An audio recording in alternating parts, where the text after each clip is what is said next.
వేమన ప్రజాకవి, సంఘ సంస్కర్త. విశ్వదాభిరామ వినురవేమ అనే మాటను వినని తెలుగువారుండరు. వానకు తడవని వారు, ఒక్క వేమన పద్యం కూడా రాని తెలుగువారు ఉండరని లోకోక్తి. వేమన 1652 1730 మధ్యకాలంలో జీవించాడు.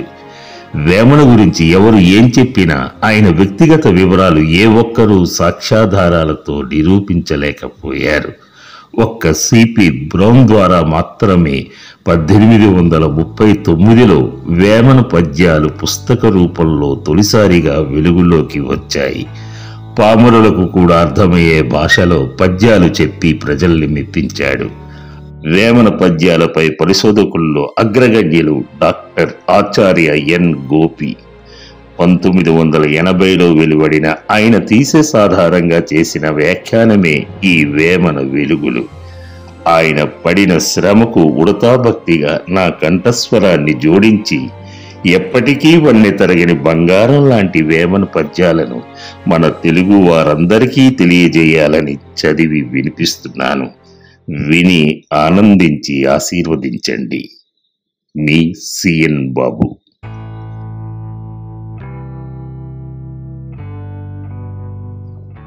మేక చంకబెట్టి మెలగుచు మందలో భ్రమసి తిరుగు గొల్ల పగిదిగాక దైవ మెర్గక పెరదైవతములదల్చు విశ్వదాభిరామ వినురవేమ.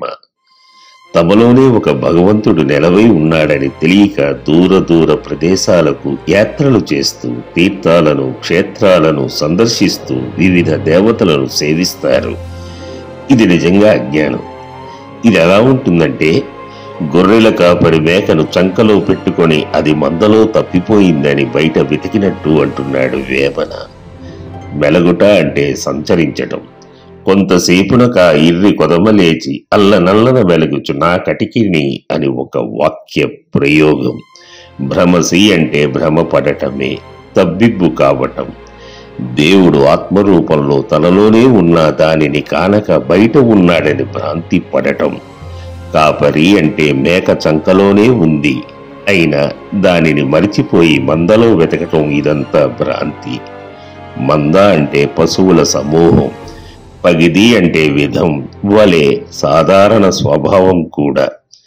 ఉపమాలంకారంలో ఉపవాచకం. పెర అంటే ఇతర అని. తన్నుగోరిన పెరవారలని అని ఒక వాక్య ప్రయోగం. వేమన తీర్థయాత్రలను, క్షేత్ర పర్యటనలను ఒక తాత్విక స్థాయిలో ఖండించాడు. వినటానికి సామాన్యులకు కటువుగా ఉంటుంది గాని నిదానంగా ఆలోచిస్తే వేమన జ్ఞాన మార్గాన్ని బోధిస్తున్నాడని అర్థమవుతుంది. ఇది ఈ పద్య సారాంశం.